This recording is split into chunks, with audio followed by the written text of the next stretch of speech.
మొట్టమొదటిసారిగా వచ్చిన అసలు శిశులైన పోలీసుల మన కనకమాలక్ష్మి.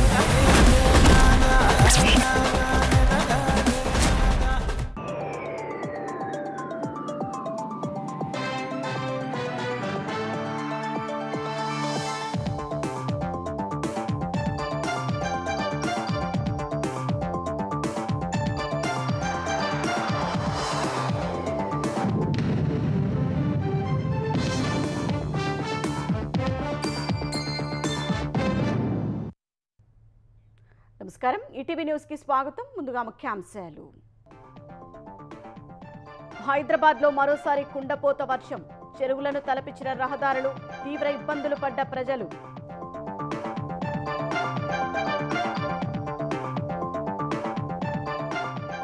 బహుళ ప్రయోజనాలు ఉండేలా మూసీ పునరుజ్జీవ ప్రాజెక్టు, అధికారులకు సీఎం రేవంత్ రెడ్డి ఆదేశం. గాంధీ సరోవర్ వద్ద గేట్వే ఆఫ్ హైదరాబాద్ నిర్మాణం. సౌర విద్యుత్తును పెద్ద ఎత్తున ఉత్పత్తి చేస్తామన్న భట్టి విక్రమార్క. గ్రామ సచివాలయం నుంచి సెక్రటేరియట్ వరకు సోలార్ ప్యానెళ్లు పెడతామని వెల్లడి.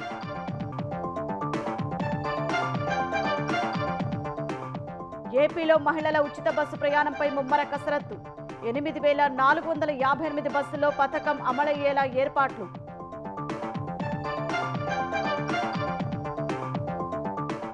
పండుగల సీజన్ వేళ రైల్వే శాఖ ప్రత్యేక ప్యాకేజీ, రిటర్న్ టికెట్పై 20% రాయితీ, బుకింగ్ నిర్ధారించినప్పుడే ఆఫర్ వర్తిస్తుందని స్పష్టీకరణ.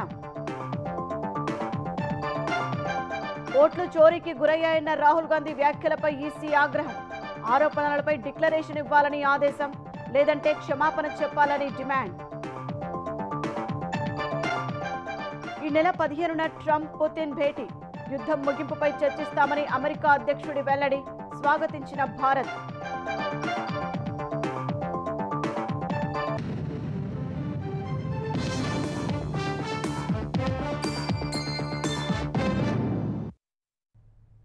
హైదరాబాద్ లో మరోసారి కుండపోత వర్షం కురిసింది. సుమారు 2 గంటల పాటు ఉరుములు మెరుపులతో కురిసిన భారీ వర్షానికి నగర ప్రజలు తీవ్ర ఇబ్బందులు పడ్డారు. వర్షపు నీటితో రహదారులు, నదులను తలపించాయి. గంటల తరబడి వాహనాలు ఎక్కడికక్కడ స్తంభించిపోయాయి. నగర శివారులోని అబ్దుల్లాపూర్ పరిసరాల్లో అత్యధికంగా 13.5 సెంటీమీటర్ల వర్షపాతం నమోదైంది. తీవ్ర వర్షపాతంతో రోడ్లపై నిలిచిపోయిన వరద నీటిని హైడ్రా, జీహెచ్ఎంసీ మాన్సూన్ బృందాలు నాలాల్లోకి మళ్లించాయి. హైదరాబాద్ను భారీ వర్షం మరోసారి బెంబేలెత్తించింది. 2 రోజుల క్రితం కురిసిన వర్షానికే తీవ్ర ఇబ్బంది పడ్డ నగర ప్రజలు, వాహనదారులకు శనివారం మరోమారు నరకయాతన తప్పలేదు. హైదరాబాద్ వ్యాప్తంగా రాత్రి 2 గంటల పాటు వర్షం దంచికొట్టింది. అక్కడక్కడ ఉరుములు మెరుపులతో విరుచుకుపడింది. బంజారాహిల్స్, జూబ్లీహిల్స్, లక్డీకపుల్లో వర్షం భీతావహం సృష్టించింది. చార్మినార్, చాంద్రయానగుట్ట, బహదూర్పుర, యాకుత్పుర, ఫలక్నమా, ఉప్పుగూడ, లంగర్ హౌస్, గోల్కొండ, కార్వాన్ ప్రాంతాల్లోనూ వర్షం దంచికొట్టింది. దిల్సుఖ్ నగర్, చైతన్యపురి, కొత్తపేట, మలక్పేట, సంతోష్ నగర్, చంపాపేట, కుకట్పల్లి, మియాపూర్, గచ్చిబౌలి, మాదాపూర్లో జోరు వర్షం కురిసింది. ఉప్పల్, తార్నాక, సికింద్రాబాద్, బేగంపేట, అమీర్పేట్, పంజాగుట్ట, ఎర్రగడ్డ, సనత్ నగర్, ఖైరతాబాద్, నాంపల్లి, హిమాయత్ నగర్, ఎల్బీనగర్, హయత్ నగర్, ముషీరాబాద్, పాతబస్తీలో వర్షం దంచికొట్టింది.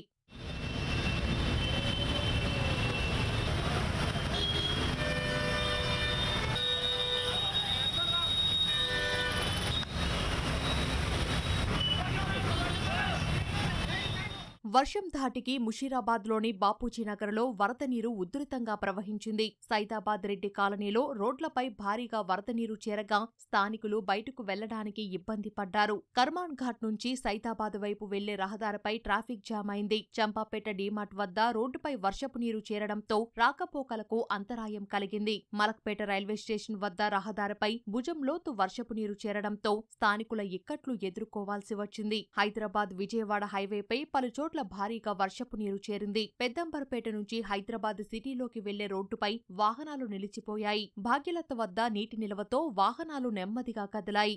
జోరువానకు వాహనదారులు మెట్రో పిల్లర్లు, స్టేషన్ల కింద తలదాచుకున్నారు. ఉప్పల్ చౌరస్తా, ఎల్బీనగర్, తార్నాక, ఘట్కేసర్, రామాంతపూర్ రహదారులు చెరువులను తలపించాయి.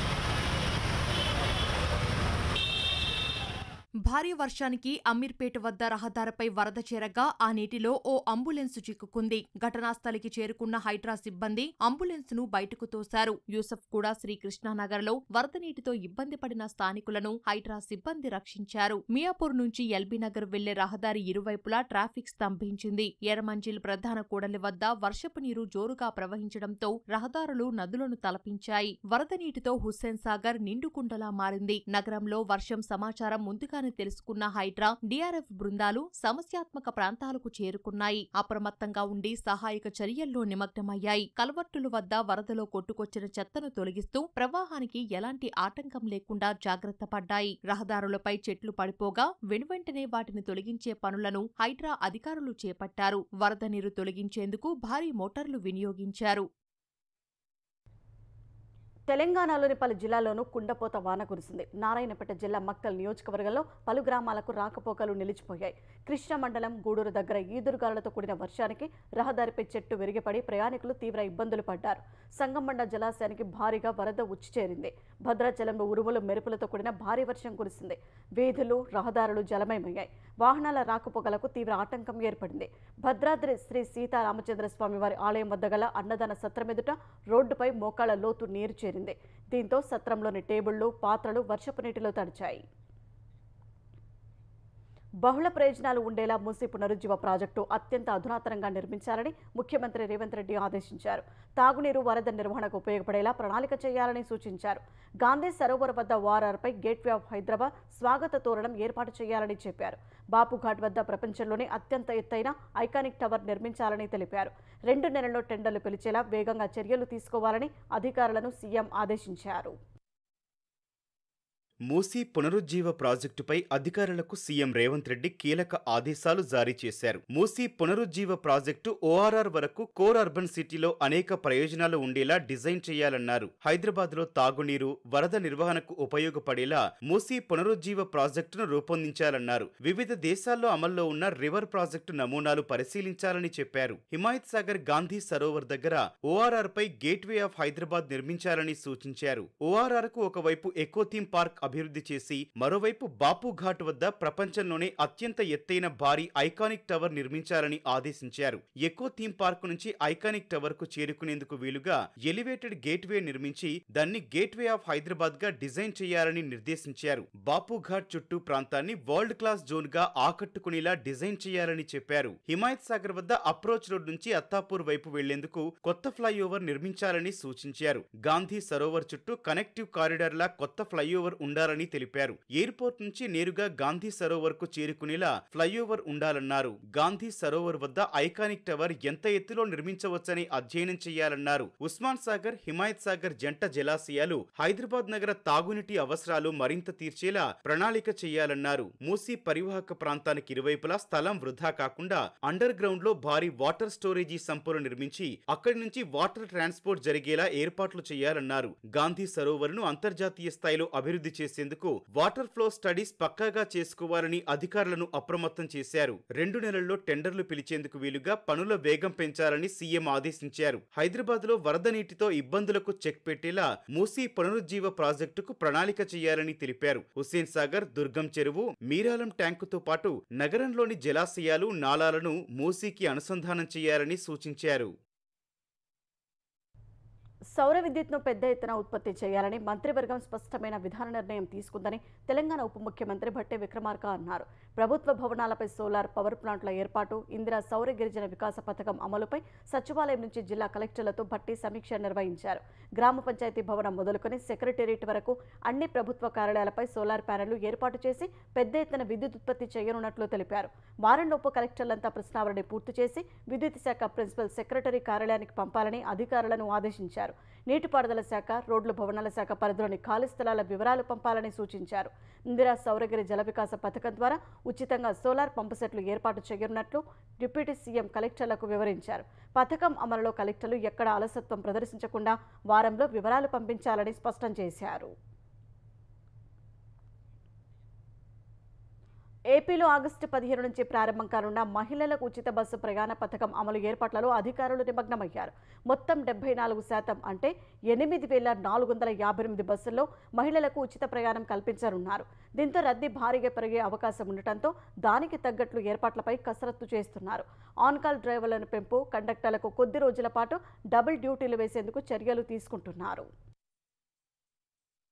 ఏపీలో ఈ నెల 15 నుంచి అమలు కానున్న మహిళలకు ఉచిత బస్సు ప్రయాణ పథకం ఏపీఎస్ఆర్టీసీకి చెందిన 74% బస్సుల్లో వర్తిస్తుంది. సంస్థలో 11,449 బస్సులు ఉంటే ఉచిత ప్రయాణం అమలు చేసే 5 రకాల బస్సుల సంఖ్య 8,458గా ఉంది. ఈ పథకానికి సంబంధించి సమగ్ర వివరాలతో ప్రభుత్వం 2 రోజుల్లో ఉత్తర్వులు జారీ చేయనుంది. అందులో ఏ బస్సుల్లో ఉచిత ప్రయాణం ఉంటుంది, గుర్తింపు కార్డులుగా వేటిని అనుమతిస్తారు తదితర వివరాలన్నీ ఉండనున్నాయి. సీఎం చంద్రబాబు ఆగస్టు 15న ఉదయం స్వాతంత్ర దినోత్సవంలో పాల్గొని మధ్యాహ్నం తర్వాత మంగళగిరిలో ఈ పథకాన్ని ప్రారంభిస్తారని సమాచారం. ఎక్స్ప్రెస్ బస్సుల్లో కొన్ని ఇంటర్ స్టేట్ సర్వీసులుగా రాష్ట్రంలోని వివిధ ప్రాంతాల నుంచి కర్ణాటక, తమిళనాడు, తెలంగాణలోని వివిధ ప్రాంతాలకు తిరుగుతున్నాయి. వీటిలో ఉచిత ప్రయాణం ఉండదు. అల్లూరి సీతారామరాజు జిల్లాలోని పాడేరు, నంద్యాల జిల్లాలోని శ్రీశైలం ఘాట్లలో తిరిగే ఎక్స్ప్రెస్ బస్సుల్లో ఉచిత ప్రయాణం అమలు చేయకూడదని భావిస్తున్నారు. వీటిలో ఉచిత ప్రయాణానికి అవకాశమిస్తే ఆ బస్సులో రద్దీ ఎక్కువై ఘాట్లో నడపడం కష్టమవుతుందని భావిస్తున్నారు. నాన్ స్టాప్ ఎక్స్ప్రెస్ బస్సుల్లోనూ ఉచిత ప్రయాణం ఉండదు.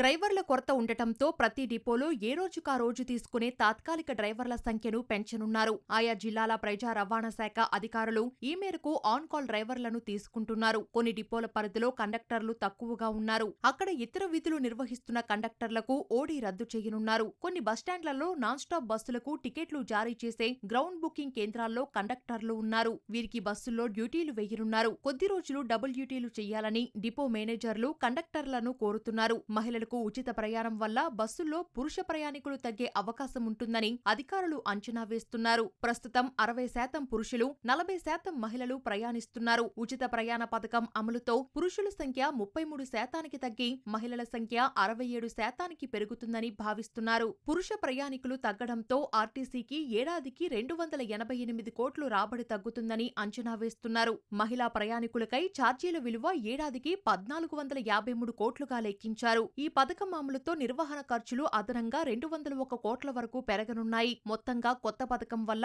ఆర్టీసీపై నెలకు దాదాపు 162 కోట్ల చొప్పున ఏడాదికి 1,942 కోట్ల భారం పడుతుంది. అనంతపురం జిల్లా వజ్రకరూరు మండలం రాగులపాడు లిఫ్ట్ ఇరిగేషన్ పంప్హౌస్ నుంచి 10 మోటార్ల ద్వారా నీటిని హెచ్ఎన్ఎస్ఎస్ కాలువలోకి పంపింగ్ చేశారు.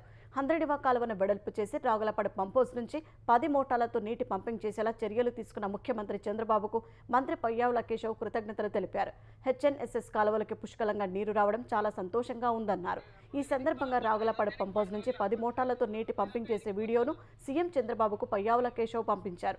మంత్రి పంపించిన వీడియోను చూసిన ముఖ్యమంత్రి హర్షం వ్యక్తం చేశారు. కూటమి ప్రభుత్వం అధికారంలోకి వచ్చిన తర్వాత రెండింతల సామర్థ్యంతో అనంతపురం జిల్లాకు ఇంత పెద్ద ఎత్తున నీరు తీసుకురావడం గర్వంగా ఉందని రిప్లై ఇచ్చారు.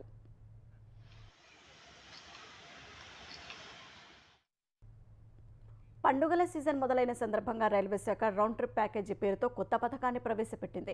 దీని ద్వారా ప్రయాణికులకు రిటర్న్ టికెట్ బుకింగ్పై 20% రాయితీ ఇవ్వనున్నట్లు ప్రకటించింది. పండుగ సమయాల్లో ప్రయాణికుల రద్దీని నివారించి ముందస్తు రిజర్వేషన్లను పెంచేలా ఈ నిర్ణయం తీసుకున్నట్లు తెలిపింది. రైల్లో ఊరెళ్లే ప్రయాణికులు తిరుగు ప్రయాణానికి కూడా టికెట్ బుకింగ్ నిర్ధారించుకున్నప్పుడే ఈ ఆఫర్ వర్తిస్తుందని అధికారులు తెలిపారు. ఆగస్టు 14 నుంచి ఈ ఆఫర్ అందుబాటులోకి రానుండగా రాయితీ వర్తించే తేదీలను రైల్వే శాఖ ప్రకటించింది. అక్టోబర్ 13 నుంచి 26 మధ్య ప్రయాణించేందుకు టికెట్ బుక్ చేసుకోవాలి. తిరుగు ప్రయాణం నవంబర్ 17 నుంచి డిసెంబర్ 1 మధ్య ఉన్నప్పుడు ఈ పథకం కింద 20% రాయితీ వర్తిస్తుందని రైల్వే శాఖ స్పష్టం చేసింది. తెలంగాణలో ఉన్న పర్యాటక ప్రాంతాలను అభివృద్ధి చేసేందుకు రాష్ట్ర ప్రభుత్వం కృతనిశ్చయంతో ముందుకు వెళ్తోందని నీటిపారుదల శాఖ మంత్రి ఉత్తమ్ కుమార్ రెడ్డి తెలిపారు. హైదరాబాద్లో ప్రముఖ పర్యాటక సంస్థ సదరన్ ట్రావెల్స్కు సంబంధించిన కొత్త ప్రాంతీయ ప్రధాన కార్యాలయాన్ని మరో మంత్రి పొన్నం ప్రభాకర్తో కలిసి ఉత్తమ్ ప్రారంభించారు. ఢిల్లీ కేంద్రంగా పనిచేస్తున్న ఈ ట్రావెల్స్ నిర్వాహకులు ప్రయాణికులకు భద్రత కలిగిస్తూ పారదర్శకంగా ప్రజలకు ఉపయోగపడాలని మంత్రి పొన్నం ప్రభాకర్ కోరారు. రాష్ట్రంలో సదరన్ ట్రావెల్స్ హోటల్ నిర్మిస్తే ప్రభుత్వం తరపున అన్ని విధాలుగా సహాయం అందిస్తామని ఉత్తమ్ హామీ ఇచ్చారు. తెలంగాణ ప్రభుత్వం వెరీ ప్రొయాక్టివ్ టూరిజం పాలసీ తీసుకొచ్చాము. There are many places in Telangana that are very attractive to tourism. We treat tourism as one of the growth areas for Telangana. Tourism పెంచి తెలంగాణకి రెవెన్యూ పెంచే విధంగా మరి ఎక్కువ మంది పర్యాటకులు ఆకర్షించే విధంగా మా ప్రభుత్వం ప్రయత్నం చేస్తుంది. అధికారంలో ఉన్నప్పుడైనా ప్రతిపక్ష హోదా లేకపోయినా దళితులపై వైసీపీ దమనకాండ ఆగడం లేదని ప్రతిపాడు ఎమ్మెల్యే బూర్ల రామాంజనేయులు మండిపడ్డారు. పవన్ కుమార్పై దాడి చేసి వీడియో చిత్రీకరించి పైశాచిక ఆనందం పొందారని ఆగ్రహం వ్యక్తం చేశారు. దళితులపై ఇలాంటి దాడులను ఎవ్వరూ సహించారని తేల్చెప్పారు. ఈ ఘటనపై మాజీ సీఎం జగన్ తక్షణమే దళితులకు బహిరంగ క్షమాపణ చెప్పాలని డిమాండ్ చేశారు. దళితులపై దాడులు చేసిన భూమన కరుణాకర్ రెడ్డిని పార్టీ నుంచి బహిష్కరించాలన్నారు. శాంతి భద్రతలకు విఘాతం కలిగిస్తే ఎంతటి వారైనా కూటమి ప్రభుత్వం కఠిన చర్యలు తీసుకుంటుందని హెచ్చరించారు. భూమన కరుణాకర్ రెడ్డి, ఆయన అనుచరులు దినేష్ రెడ్డి, అనిల్ రెడ్డి మరొక వ్యక్తితో కలిసి పవన్ అనేటువంటి దళితుడిని ఎంత విచక్షణ రహితంగా కొట్టారు. వీడియో తీసి సాక్షాత్తు ఆ పవన్ తండ్రికి పంపించి ఒక పాశవిక ఆనందాన్ని పొందడం అనేటువంటిది ఈ సభ్య సమాజం ఎటువంటి పరిస్థితుల్లో కూడా హర్షించదు. వైసీపీ పాలనలో దళితుల్ని పూర్తిగా నిర్వీర్యం చేసి దళితుల యొక్క జీవితాలని భగ్నం చేసేస్తే దళితులు ఈసారి కూటమి ప్రభుత్వానికి మద్దతు తెలిపారు. ఆ అక్కస్తో ఈ రోజు దళితుల పట్ల దాడులు జరుగుతున్నాయంటే సభ్య సమాజం ఎటువంటి పరిస్థితుల్లో హర్షించదు. వైఎస్ఆర్ కడప జిల్లా పులివెందుల ఒంటిమిట్టలో ఈ నెల 12న జరగనున్న జెడ్పీటీసీ ఉప ఎన్నికలకు పటిష్టమైన భద్రతా ఏర్పాట్లు చేసినట్టు జిల్లా ఎస్పీ అశోక్ తెలిపారు. ఒంటిమిట్ట, పులివెందుల ఎన్నికల ప్రాంతాల్లో కట్టుదిట్టమైన ఏర్పాట్లు చేశామన్నారు. సమస్యాత్మక పోలింగ్ బూత్లను కలెక్టర్తో కలిసి ఉన్నతాధికారులు పరిశీలించినట్టు వెల్లడించారు. క్రిమినల్ హిస్టరీ ఉన్నవారిని పిలిచి కౌన్సిలింగ్ ఇచ్చామన్న ఎస్పీ పోలింగ్ జరిగే ప్రాంతాలను సీసీ కెమెరాలు, డ్రోన్ల ద్వారా పర్యవేక్షించనున్నట్టు తెలిపారు. జిల్లాలోని కీలక ప్రాంతాల్లో చెక్పోస్టులు ఏర్పాటు చేసి తనిఖీలు చేస్తున్నామని వివరించారు. శ్రీశైలం జలాశయానికి వరద ప్రవాహం క్రమంగా పెరుగుతోంది. జూరాల, సుంకేసుల ప్రాజెక్టుల నుంచి శ్రీశైలం జలాశయంలోకి 1,08,000 క్యూసెక్కుల వరద వచ్చి చేరుతోంది. శ్రీశైలం నుంచి 1,00,000 క్యూసెక్కులు విడుదల చేస్తున్నారు. పోతిరెడ్డిపాడు నుంచి 35,000 క్యూసెక్కులు, ఎడమగట్టు విద్యుత్ కేంద్రం నుంచి 35,315 క్యూసెక్కులు, కుడిగట్టు విద్యుత్ కేంద్రం నుంచి 30,465 క్యూసెక్కులు విడుదల చేస్తున్నారు. శ్రీశైలం పూర్తిస్థాయి నీటి మట్టం 885 అడుగులు కాగా ప్రస్తుతం 879.10 అడుగులుగా ఉంది. ప్రాజెక్టు పూర్తిస్థాయి నీటి నిల్వ సామర్థ్యం 215.80 టీఎంసీలు కాగా ప్రస్తుతం 183 టీఎంసీలు నిల్వ ఉన్నాయి. ఎగువ నుంచి వస్తున్న వరదతో మరోసారి నాగార్జున సాగర్ గేట్లు తెరుచుకున్నాయి. జలాశయంలో నీటి మట్టం గరిష్ట స్థాయికి చేరడంతో 2 గేట్లను 5 అడుగుల మేర ఎత్తి అధికారులు నీటిని దిగువకు విడుదల చేస్తున్నారు. స్పిల్వే ద్వారా 16,250 క్యూసెక్కులు విడుదల చేస్తున్నారు. నాగార్జున సాగర్ జలాశయం పూర్తి స్థాయి నీటి మట్టం 590 అడుగులు కాగా ప్రస్తుతం 590 అడుగులకు చేరినట్లు అధికారులు వెల్లడించారు.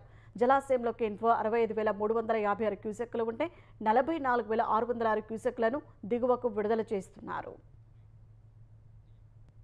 3 రాష్ట్రాల ఓట్లు దొంగతనానికి గురయ్యాయన్న లోక్సభ పక్షనేత రాహుల్ గాంధీ తన వ్యాఖ్యలకు మద్దతుగా డిక్లరేషన్పై సంతకం చేయాలని కేంద్ర ఎన్నికల సంఘం మరోసారి పట్టుబట్టింది. ఈసీపై చేసిన ఆరోపణలకు మద్దతుగా రాహుల్ గాంధీ డిక్లరేషన్ను సమర్పించాలని లేదా రాజ్యాంగబద్ధమైన సంస్థపై తప్పుడు ఆరోపణలు చేసినందుకు దేశానికి క్షమాపణలు చెప్పాలని ఈసీ హెచ్చరించింది. అటు బీజేపీ సైతం రాహుల్ వ్యాఖ్యలపై మండిపడింది. ఎన్నికల కమిషన్పై విశ్వాసం లేకపోతే లోక్సభ సభ్యత్వానికి రాహుల్ రాజీనామా చేయాలని సూచించింది. తన ఆరోపణలపై లిఖితపూర్వక డిక్లరేషన్ను ఈసీకి సమర్పించేందుకు రాహుల్ ఎందుకు వెనుకాడుతున్నారని విమర్శించింది. రష్యా ఉక్రెయిన్ యుద్ధాన్ని ఆపేందుకు ప్రయత్నిస్తున్న అమెరికా అధ్యక్షుడు డొనాల్డ్ ట్రంప్ రష్యా అధినేత వ్లాదిమిర్ పుతిన్తో నేరుగా సమావేశం కానున్నట్లు ప్రకటించారు. ఈ నెల 15న అమెరికాలోని అలస్కాలో ఈ భేటీ జరగనున్నట్టు తన సోషల్ మీడియా వేదిక ట్రూత్లో ట్రంప్ వెల్లడించారు. పుతిన్తో జరిగే భేటీలో యుద్ధాన్ని ముగించడంపై చర్చలు జరపనున్నామని ట్రంప్ తెలిపారు. శాంతి ఒప్పందంలో భాగంగా భూభాగాల మార్పిడి ఉంటుందని వెల్లడించారు. వాస్తవానికి అలస్కాలో పుతిన్, జెలెన్స్కీతో త్రైపాక్షిక భేటీ నిర్వహించాలని ట్రంప్ భావించారు. ఇటీవల అమెరికా ప్రత్యేక రాయబారి స్టీవ్ విట్కాఫ్ మాస్కో పర్యటన సమయంలోనూ ఇదే విషయాన్ని ప్రతిపాదించారు. కానీ దీనిపై క్రెమ్లిన్ నుంచి ఎటువంటి స్పందన రాలేదని తెలుస్తోంది. దీంతో తొలుత పుతిన్తో ద్వైపాక్షిక భేటీ జరిపి కాల్పుల విరమణ ఒప్పందానికి ఒప్పించాలని ట్రంప్ భావిస్తున్నట్టు సమాచారం. ఈ సమావేశంపై స్పందించిన రష్యా ట్రంప్, పుతిన్ల భేటీకి అంతరాయం కలిగించాలని కొన్ని దేశాలు తీవ్రంగా ప్రయత్నిస్తున్నాయని తెలిపింది. అందుకోసం రెచ్చగొట్టే ప్రకటనలు, తప్పుడు వార్తలను వ్యాప్తి చేస్తున్నారని ఆరోపించింది. రష్యా ఉక్రెయిన్ యుద్ధానికి తెరపడేలా చేసుకునే శాంతి ఒప్పందంలో భూభాగాల మార్పిడి ఉంటుందని అమెరికా అధ్యక్షుడు డొనాల్డ్ ట్రంప్ సంకేతాలు ఇవ్వడంపై ఉక్రెయిన్ అధ్యక్షుడు జెలెన్స్కీ మండిపడ్డారు. శాంతి కోసం ఆక్రమణదారులకు తమ భూభాగాన్ని వదులుకోబోమని తేల్చెప్పారు. ఉక్రెయిన్ ప్రాదేశిక సమగ్రతను దెబ్బతీసే చర్చలను ఆమోదించబోమని స్పష్టం చేశారు. శాంతి స్థాపన కోసం నిర్వహించే సమావేశాల్లో ఉక్రెయిన్ గళాన్ని వినిపించాల్సిందేనన్నారు. ఉక్రెయిన్ లేకుండా జరిపే చర్చల్లో ఏ పరిష్కారాలు నిర్ణయించినా అవన్నీ శాంతికి వ్యతిరేకమని వ్యాఖ్యానించారు. వాటితో సమస్య తీరదన్నారు. అలాంటి నిర్జీవ పరిష్కారాలు ఏమాత్రం పనిచేయవని జెలెన్స్కీ మండిపడ్డారు. అమెరికా అధ్యక్షుడు డొనాల్డ్ ట్రంప్, రష్యా అధ్యక్షుడు పుతిన్కు మధ్య ఈ నెల 15న జరగనున్న సమావేశాన్ని భారత్ స్వాగతించింది. ఈ మేరకు విదేశీ వ్యవహారాల శాఖ ఇది యుద్ధాల కాలం కాదన్న ప్రధాని నరేంద్ర మోదీ వైఖరికి ఈ ప్రయత్నాలు దోహదం చేస్తాయని తెలిపింది. చర్చలు, దౌత్యపరమైన విధానాల ద్వారా రష్యా, ఉక్రెయిన్ మధ్య నెలకొన్న వివాదానికి పరిష్కారం కనుగొనాలని భారత్ ఇరు దేశాలకు సూచిస్తూ వచ్చిందని విదేశాంగ శాఖ ప్రతినిధి రణధీర్ జైస్వాల్ చెప్పారు. ట్రంప్, పుతిన్ మధ్య జరిగే ఈ భేటీ ఉక్రెయిన్, రష్యా మధ్య జరుగుతున్న సంఘర్షణను ముగిస్తుందని ఆశాభావం వ్యక్తం చేశారు. యుద్ధాన్ని ఆపే ఇటువంటి ప్రయత్నాలకు మద్దతు ఇవ్వడానికి భారత్ ఎప్పుడూ సిద్ధంగా ఉంటుందని రణధీర్ జైస్వాల్ తెలిపారు. ప్రైవేటు దిగ్గజ బ్యాంక్ ఐసిఐసిఐ పొదుపు ఖాతాల సగటు నిల్వను భారీగా పెంచింది. మినిమం బ్యాలెన్స్ మొత్తాన్ని 5 రెట్లు పెంచింది. 2025 ఆగస్టు 1 తర్వాత సేవింగ్స్ ఖాతా తెరిచే కస్టమర్లు తమ సగటు నిల్వలను కనీసం 50,000 రూపాయలు ఉంచాలని ఐసిఐసిఐ తెలిపింది. గతంలో ఈ పరిమితి 10,000 వరకు ఉండేది. ఇప్పుడు దానికి ఏకంగా 5 రెట్లు పెంచేసింది. ఇప్పటికే ఉన్న ఖాతాదారులకు ఈ నిబంధన వర్తించదని పేర్కొంది. మెట్రో, అర్బన్, సెమీ అర్బన్, గ్రామీణ బ్రాంచ్ ఖాతాదారులందరిపై ఈ పెంపు ప్రభావం ఉంటుందని తెలిపింది. సెమీ అర్బన్ కస్టమర్ల కనీస సగటు నిల్వ మొత్తాన్ని 5,000 నుంచి 25,000కు పెంచింది. గ్రామీణ ఖాతాదారులకు 2,500 నుంచి 10,000కు పెంచేసింది. ఖాతాదారులు ఈ విషయాన్ని గుర్తుంచుకోవాలని, కొత్త నిబంధనల ప్రకారం మినిమం బ్యాలెన్స్ లేని పక్షంలో ఛార్జీలు కట్టాల్సి ఉంటుందని ఐసిఐసిఐ వెల్లడించింది.